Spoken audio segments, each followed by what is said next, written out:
आपल्याला सगळ्यात महत्त्वाचा घटक झाडं आहे. झाडांच्यामुळे आपल्याला जन्मापासून मृत्यूपर्यंत आपल्याला झाडं साथ देतात आणि एका लहान झाडाची व्यथा, झाडं सजीव आहेत पण त्यांना बोलता येत नाही, त्यामुळं झाडांची व्यथा काय आहे मी कवितेच्या माध्यमातून माणसाबद्दलचं त्याचं मत झाडाची व्यथा मी कवितेच्या माध्यमातून आपणासमोर मांडत आहे. मी स्वतः तयार केली कविता आहे.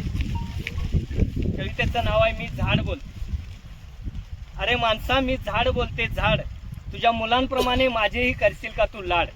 अरे माणसा मी झाड बोलते झाड, तुझ्या मुलांप्रमाणे माझेही करशील का तू लाड.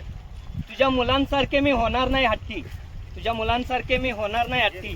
माझ्या आधारासाठी लावशील का एक बांबूची काठी, माझ्या आधारासाठी लावशील का एक बांबूची काठी. तुझ्या मुलांच्या संगोपनासाठी तू खर्च करतो नोटा आणि नाणी, तुझ्या मुलांच्या संगोपनासाठी तू खर्च करतो नोटा आणि नाणी. माझ्या वाढीसाठी घालशील का आठवड्यातून एक बादली पाणी, माझ्या वाढीसाठी घालशील का आठवड्यातून एक बादली पाणी.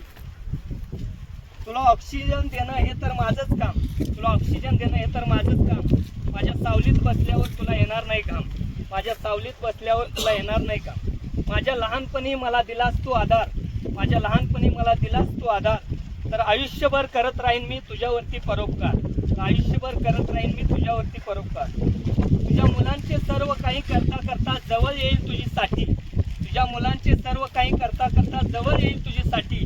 आणि तुझ्या आधारासाठी तुझ्या हातात असेल माझ्याच एखाद्या फांदीची काठी, तुझ्या आधारासाठी हातात असेल माझ्याच एखाद्या फांदीची काठी.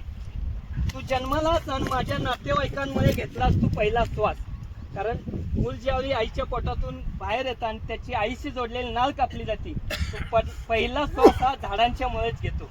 त्यामुळे झाड काय म्हणतो, तू जन्मालास आणि माझ्या नातेवाईकांमुळे घेतलास तू पहिला श्वास, आणि तुझ्या मृत्यूनंतरही मीच असेन सोबत, एवढाच देतो तुला विश्वास, एवढाच देतो तुला विश्वास.